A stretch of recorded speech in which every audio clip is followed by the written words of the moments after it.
Hi, come and join me for Live Over Coffee with Torrie. Hello. This is Live Over Coffee with Torrie. This is a part 3, of sorting.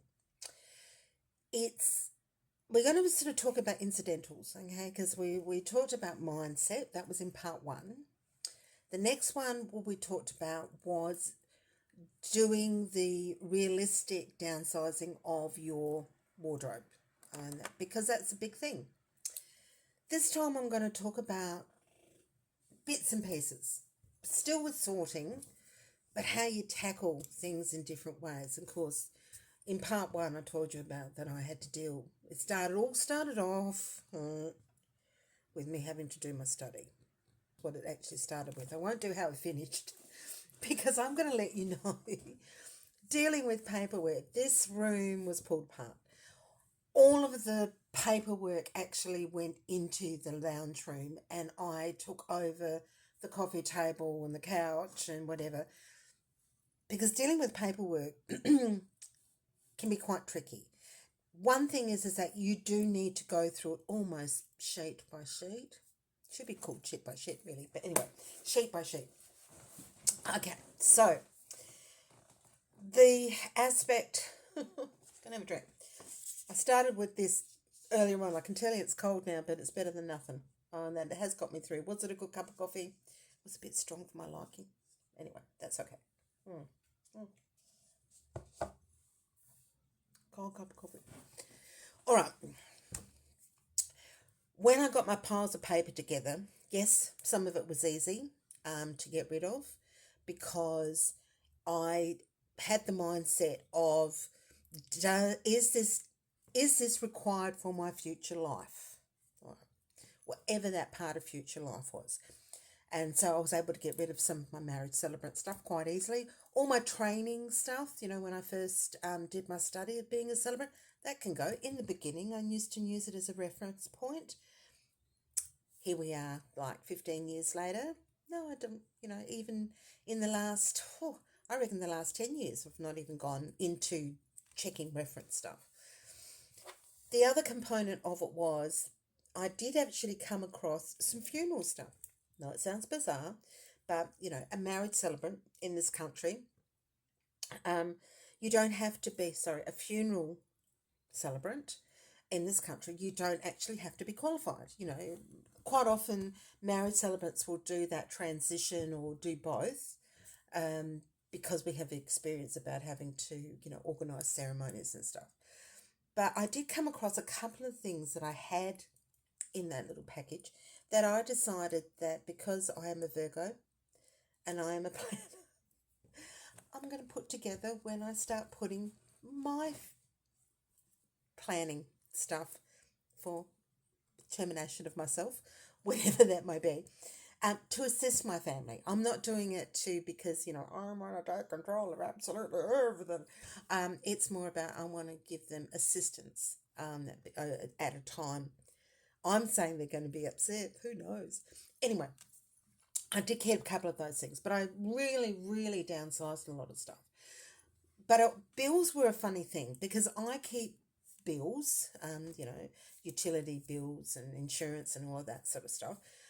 I tend to keep it from year to year. I keep it because I only keep probably the last 12 months worth, more for tracking. Electricity bill, I keep just that front page, because I do like a self audit. How have I progressed over the years?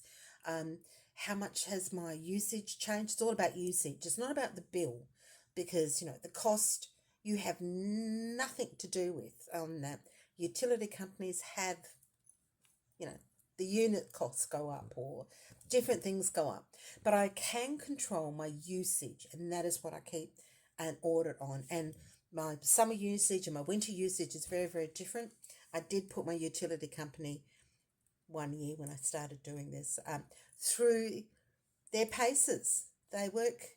Yes, I pay my bill and I use the thing, but they're a service. I got 3 years worth of my units. How many units did I use in this quarter? She says, well, your bill was... No. I don't care about the bill. I want to know how many units because I didn't actually keep my paperwork that I wanted to work it out. I was interrupted. Anyway, paperwork. Paperwork, the way I do it is I keep normally my 12 months, which I said, and I also use it as a reference, and that's me, and that I will keep. Mainly that top page, not so much the rest of it, but that top page. And then that goes into a plastic folder, and I'll put it in a filing cabinet, which I've yet to sort out yet. But the other bits and pieces of paperwork that I have, and that to be paid, goes into my diary, and that which is somewhere in that's in here. Here's some extra. There's a note. There's a bill. There's a reference for my doctor's appointment, and there's a reminder, and that goes into my diary. Okay. If I get really organised, then what I'll do is I'll put those to pay, and that if you normally get them about 4 weeks before they need to be paid, I put them into my diary, and I'll write. I'm just trying to find a page that's not so gooby, and I will write it in there. Rego, Rego's due, blah blah blah blah. I'll just do a quick scan. There we go. And then I will have a note. Okay, I've got anything that I've got to check. I had to check my ambulance cover when it was due, whatever. Rego, that. So I normally would staple it into that page. That's how I handle my diary.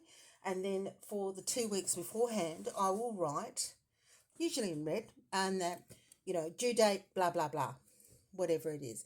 That's how I had tackled the immediate.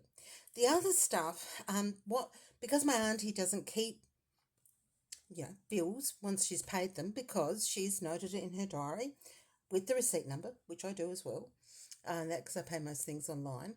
What happens is that she will cut off. Now, if you have a look at your bank statements or utility statements, all of that sort of stuff, all the information that's personal about you is just at the top, and that she'll cut that off. She'll take the rest of the bill, she'll tear it up, that goes into the bin, but that personal stuff, she'll keep it, and she's got a tin that she keeps outside. She throws it into that, she lights it with a match, and she burn that, and that. So there'll be no private information going out to the rubbish tip. God knows what have. How many times have you heard about, they've had floating pieces of paper about personal business, la la. That's how she overcomes that. And that way you can keep your paper stuff organised. Sorry. So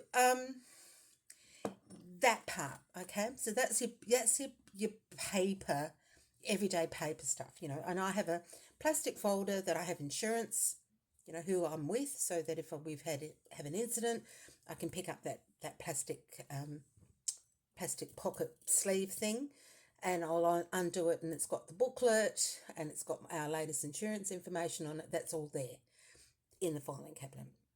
Stuff about, mortgage, house, whatever, that's in a sleeve or whatever's in that's in the filing cabinet. So it is easier to control it if you manage it. And there's times where you go, I'll deal with it later. That goes into, I've had it in manila folders, and the manilas don't work so well for me because there's lots of papers in there. It's in a plastic sleeve, so it's neat. And that's, I know, to be filed, my filing stuff, or to be dealt with, but at least it's all together.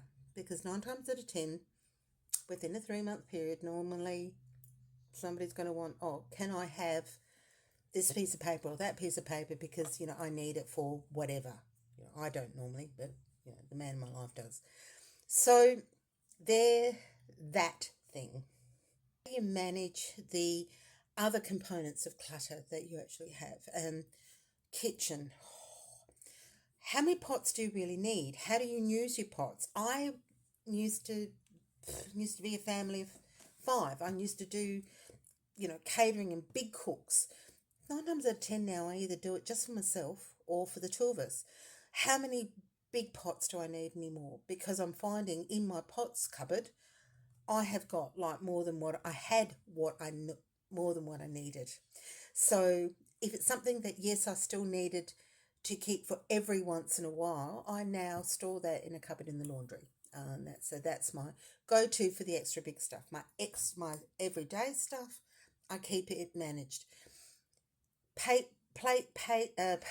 stackers that you have, they're like little pyramid-y things. I use them for my different size frying pans. That I've got three frying pans is more than enough than what I need, all different sizes. And it's all about how you cook and how you use it. Some people are big bakers, so they can keep all their big baking stuff together.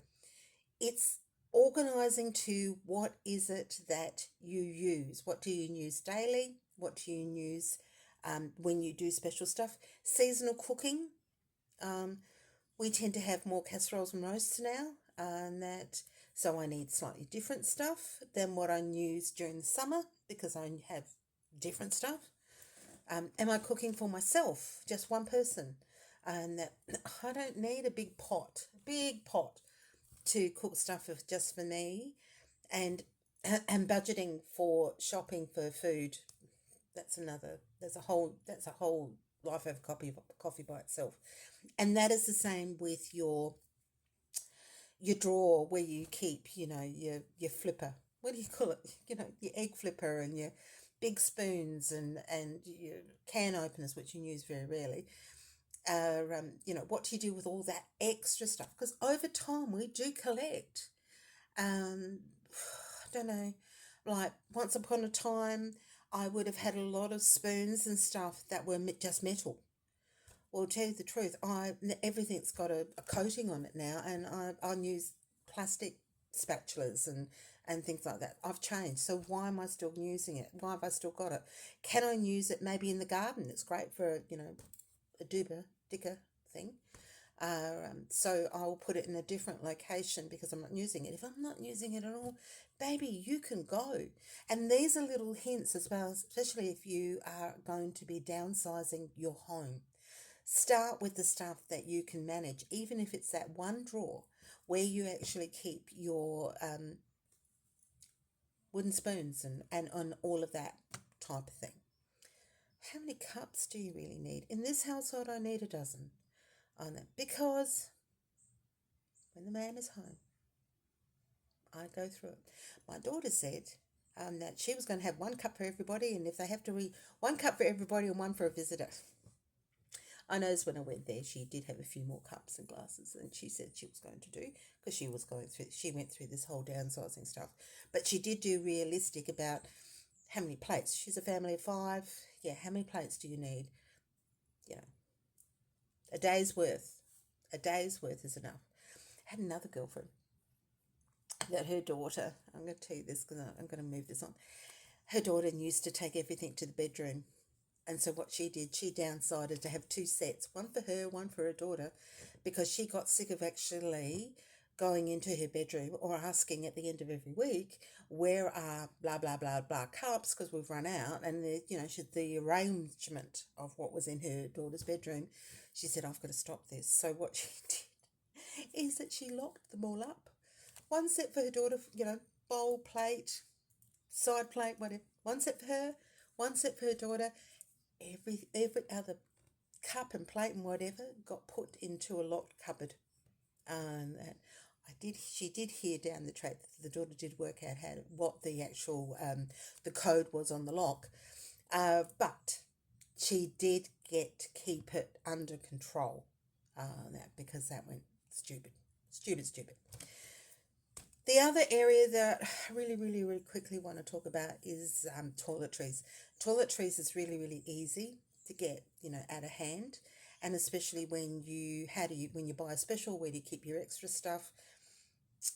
That toiletry stuff, you're either using it, or you're either using that brand or you're not using that brand. You really got to make that decision. There is no point in having 5 different facial creams. Why have 5 different ones when you know the others haven't actually worked? I hope these little hints have actually helped. This is Life Over Coffee. This is about sorting, and this is hopefully the end of it. Okay, bye. Thanks for watching Life Over Coffee with Torrie. Don't forget you can subscribe or leave a comment. We'll get back with you next week.